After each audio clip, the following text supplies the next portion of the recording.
Beautiful. Hey guys, welcome to That Pedal Show. Dan here. Mick here, hello. So today, Mick, we're going to have a quick look at buffers. Interestingly, Dan, I heard my sound getting slightly more trebly and slightly less trebly there. Did you? Yeah. Incredible. Okay, we've been asked for this loads. So we're going to try and take a bit of the mystery out. We're not going to get crazy technical, but explain to you what buffers do and why understanding them is really important. First of all, Mick. What's a buffer? So, what a buffer is basically a one-to-one amplifier, okay? But what that amplifier does, it doesn't change the level, it changes the output impedance of the signal. So, let's have a look at this. When we're talking about impedance and capacitance and inductance and resistance and all these things, all of the components in the cable, the components in the pedals, the valve, everything has got elements of capacitance and inductance and resistance and reactance. It's part of physics. What happens with your cable? Okay, the cable. If you're looking at a cross section of cable, you've got the shield on the outside, yeah, and on the inside you've got the signal part of where your actual signal goes. Now, if you take a foot of cable, okay, that cable has got resistance, it's got inductance, and it has capacitance, right? They're the three things, okay? Basically, let's forget about inductance and resistance at the moment. Let's just have a look at capacitance. Just do me a favour, on your tone control, just play it with the tone full on, and then wind down the tone control.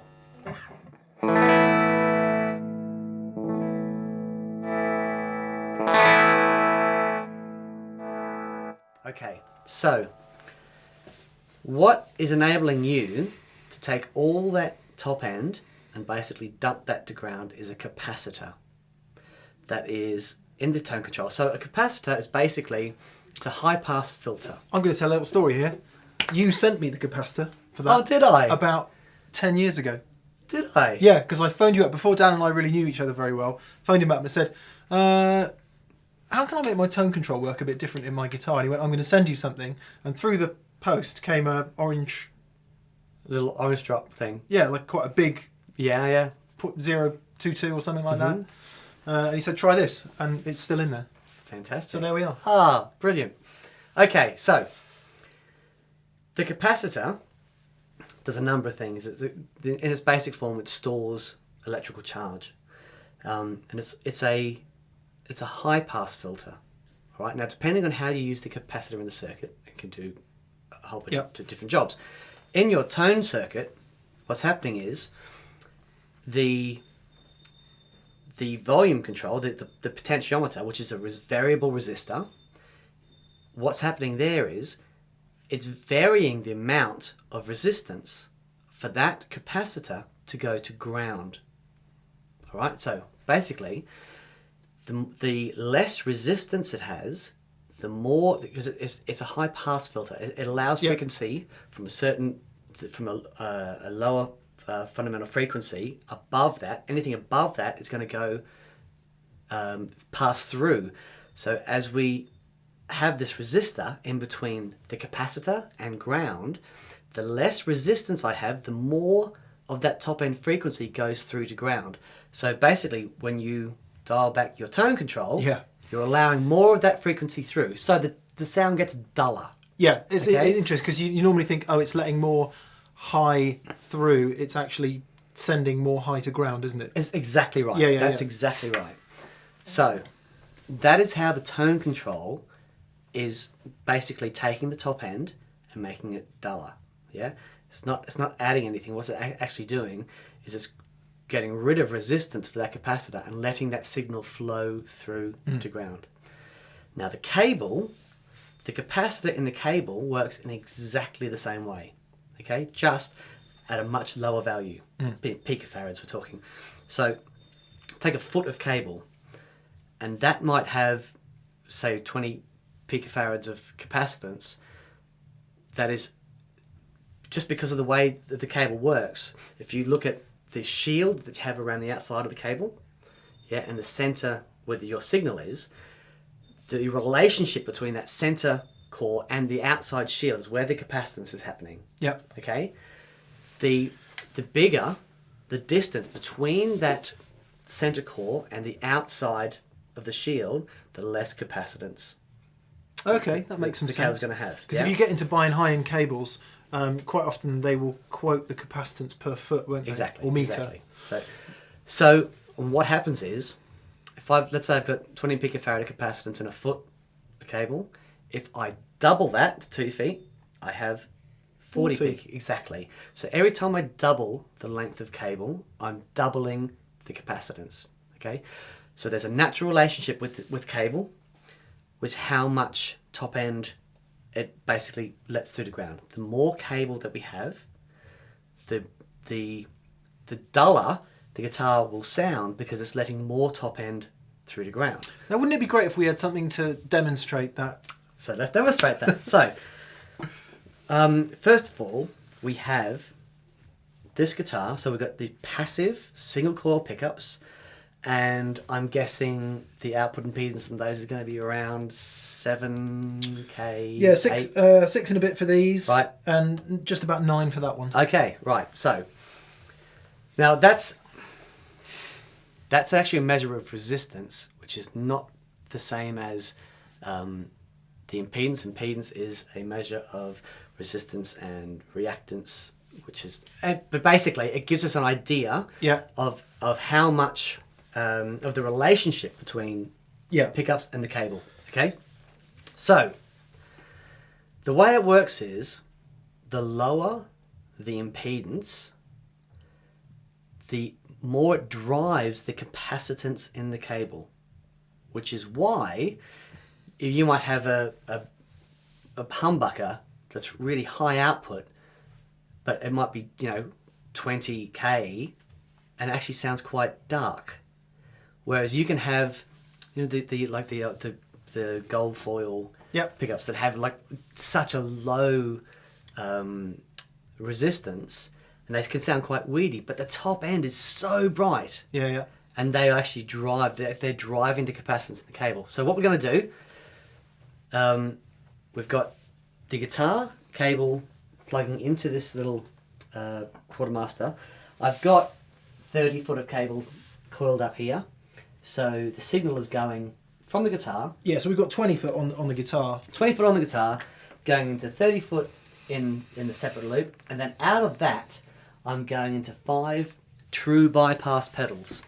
All right, now, we'll get into that in a second. Yeah. But basically, there's a whole bunch of cable between the guitar and the amplifier. So let's have a quick listen to that. Just the guitar going through all the cable.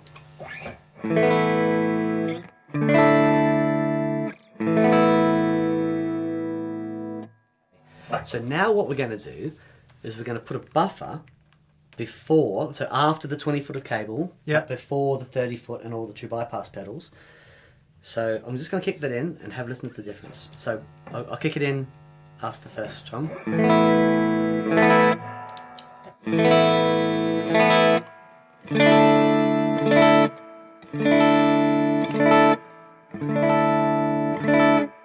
So there is no EQ whatsoever going on there. All that's happening is that we're changing the impedance, say from 6K or 7K from here, we're changing the impedance to 1K out of the buffer.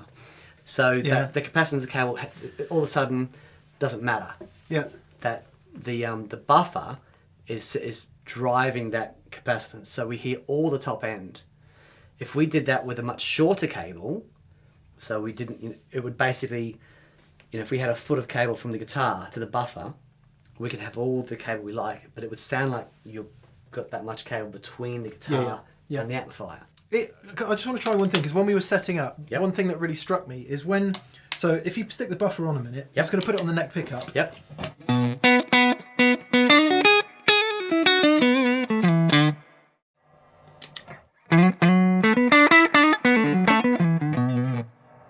reminded me of kicking on a tube screamer, because what Right. you get is almost, I mean, so yes, it's taking away high end, but it sounds like it's boosting the mid. And that's what it'll sound like, because Yeah. you're just getting this hump. Yeah. Now, the buffers are great, and understanding them is really important. But also understanding when not to use them is equally as important. So, a really good example of this is Brian May. He had his coily cable. Yeah? Do you have a coily cable?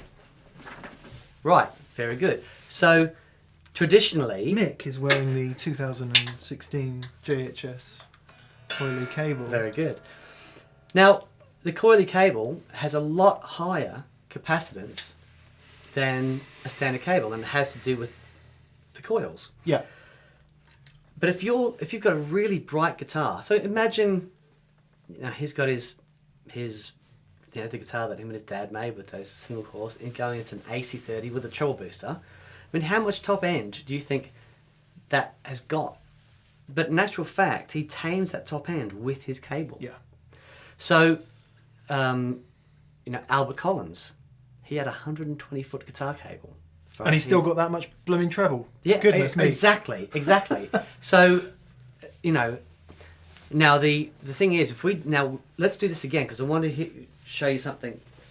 Actually, while he's doing that, for anyone that kind of poo-poos the idea of different cables sound different, they so do. And it's not about whether they're expensive or cheap. It's nothing to do with that. It's the fact that they do sound different. Yeah. And you can do quite a lot of sound changing just with your cable, can't you? Absolutely, because it's if you're looking at the process that's happening between the output impedance from the pickups and the properties of the cable, you've got this resistance, the reactance, the capacitance of the cable, that has a huge bearing on the way that the pickups are going to react. And again, it's all the signal path. It's all part of a bigger picture.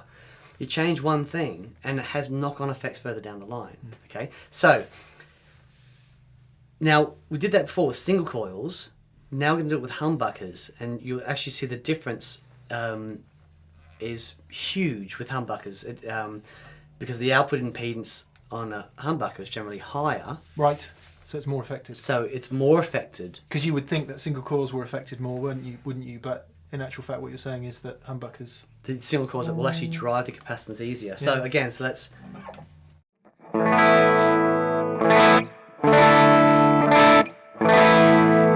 with the buffer.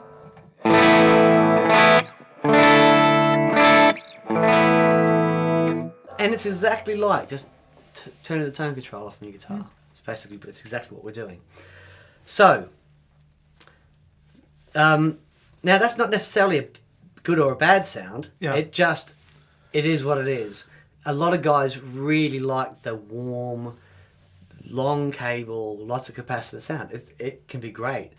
But I would go out on a limb and say, generally, if you can control the amount of capacitance and limit that to what's coming from the guitar to the first stage of your pedal board, and then, because if we get that bright sound happening here,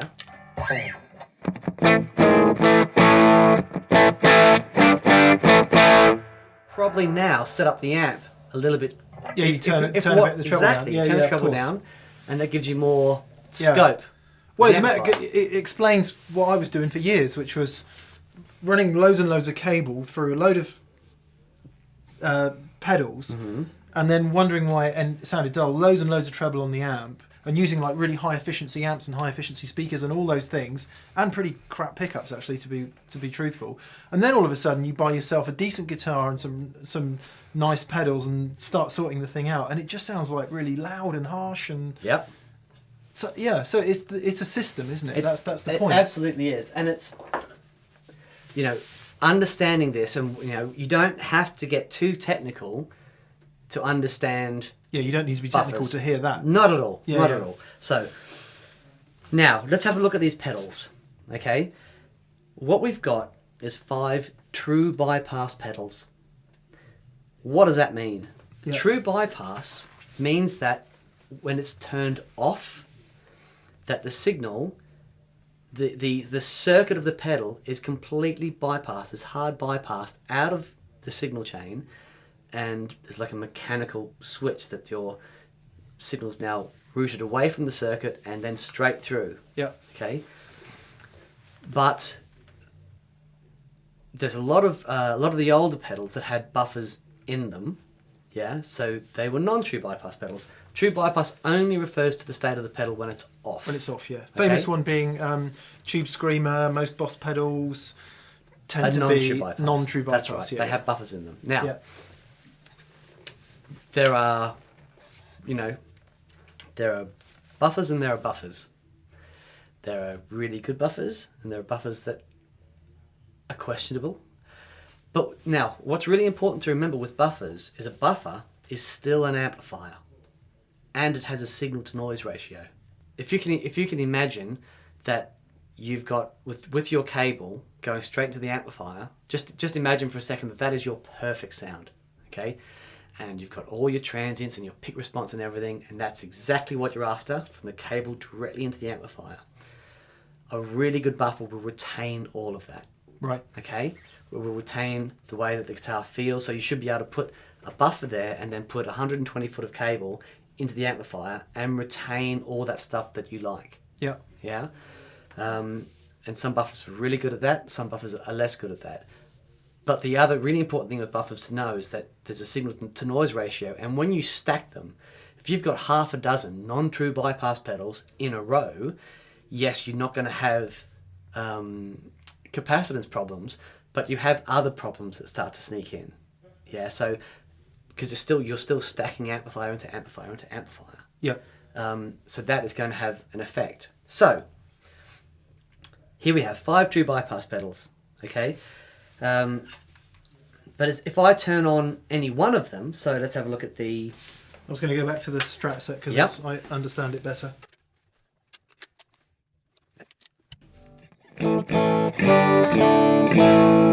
So, as soon as I turn on any pedal, so let's just have a look at the dual fusion for a second.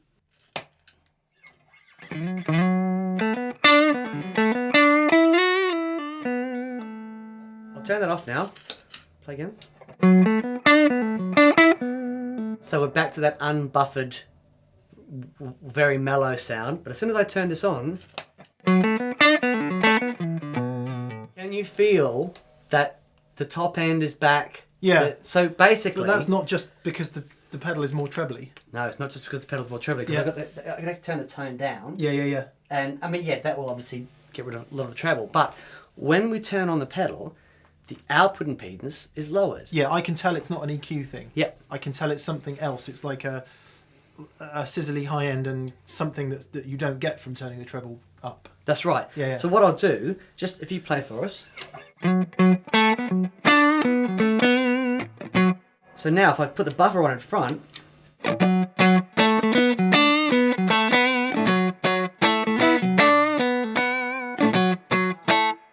So what's happened there is because I've still got all this cable going into the pedal. So I'm going to take the cable, the extra cable, out of the equation. We're going to turn the dual fusion off, and you'll hear there's no buffers there now. It's the guitar straight into the two.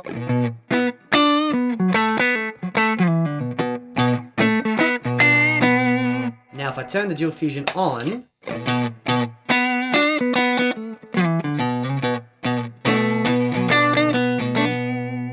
so even with the tone down quite low, you can still feel that there is something different now. Yeah. It's you know. Yeah. There's a kind of a sizzly high something in there that definitely doesn't feel like a tone control. It feels like something's happening. Sure. Yeah. So what I'm going to do now is we're going to do the same thing, but we're going to start with the buffer on.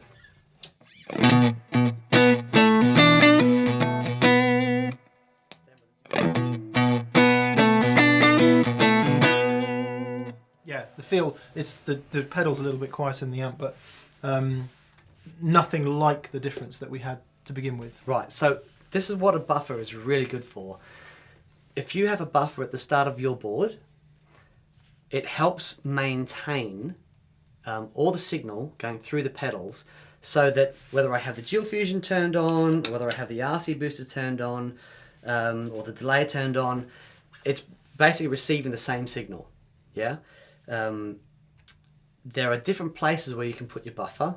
A lot of guys like to put their buffer after their overdrive pedals. Yeah. Which is I like that, because the guy that designed the overdrive pedal designed it by plugging his guitar directly into the circuit. Yeah. So if you've got a couple of 2 or 3 true bypass pedals, that's fine.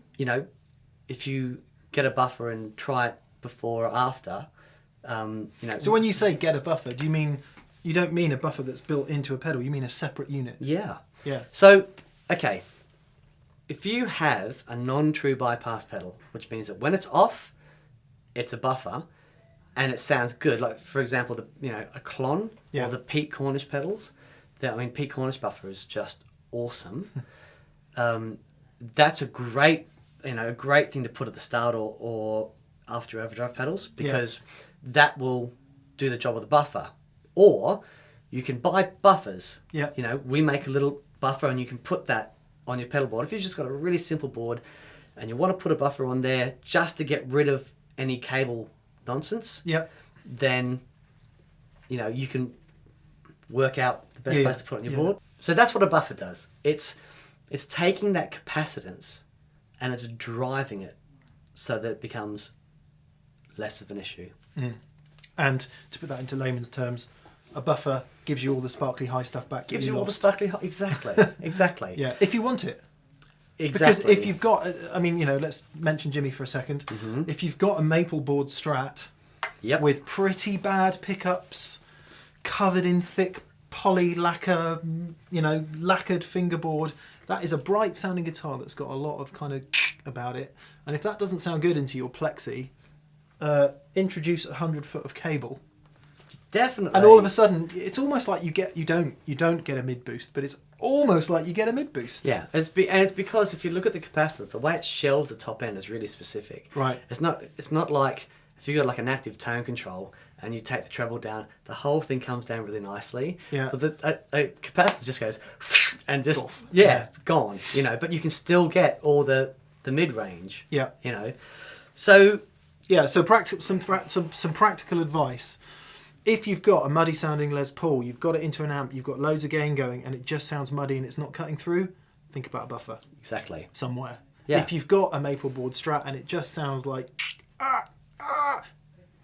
have a look at the buffers that you might already be using, and maybe buy a longer cable. and maybe buy a longer cable. Yeah. Doesn't have to be long. Get one of these, and that's going to get rid of, anything above. It probably is quite long, isn't it, if you 2K. stretch it out. So there's two things going on here. A, it's longer than it looks. B, the coil itself introduces. Exactly. Yeah. So, that's probably... All we need to do is drop a magnet down through the coil and see if we can, generate some power. So it's probably nearly 30 foot long anyway, isn't it? Yeah. Once it's uncoiled. But the fact that it is long and it's coiled. And they look so cool. They really do. Yes, so that's basically it. Okay, so one thing that we need to mention with buffers though, in 98.7% of places you put them, they'll be fine. But one thing that is an exception is that when you're using germanium transistor fuzz faces or treble boosters. Yep. Okay, so I've got the Beano booster here. So we'll just quickly throw it on so you can have a play with the amplifier. So if you just have a quick swing.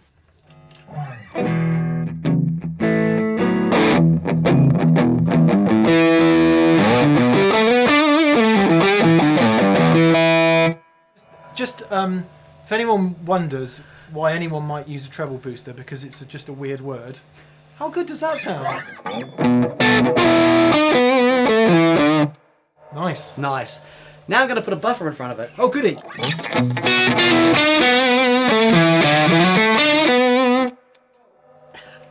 It's not a nice sound, No. but that is a sound. Okay, it's a sound. It's definitely a sound. But you see the difference that the buffer has. Just with do it that on and is- off again just so Okay. we can actually hear. All right, so this is off.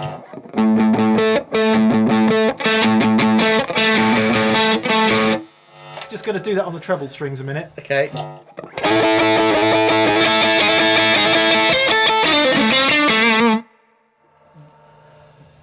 That, to me, explains what a buffer does better than anything. Great. Glassy, glassy, glassy, glassy. So, yeah, you don't want to use it with germanium transistors. Yeah. Or you might want to use it with germanium transistors. Yeah. I'm just saying, be aware of it. Yeah, It's yeah. going to have a massive, Because massive effect. it can, if we had a germanium transistor fuzz here, which we don't. I do, but it broke. Oh, there's a surprise. It can really send them into full-on squealy meltdown, can't it? Yeah. Yep. Unusable territory. Yep. Yeah, and it's got to do with the way that the germanium transistors work with the capacitance. So, it's a weird thing, but with a germanium transistor fuzz, you've got it's a two-way street between the guitar and the fuzz. Right. The information is actually going to the pickups and back and forth. When you put a buffer in front of it, it stops that two-way flow of information.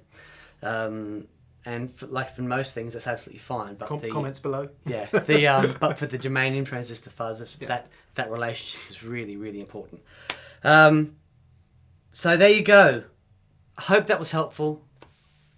It's it's a little sneak peek into buffers, and there's no need to get technical as long as you understand that what it's doing is just getting rid of that the top end robbing properties of cable. Yeah.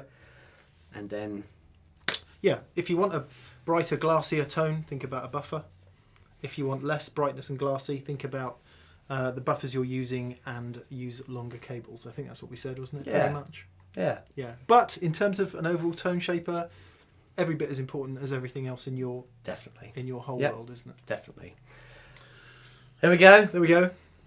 Cheers, guys. Hope that was good. And we will see you next Friday. See you then.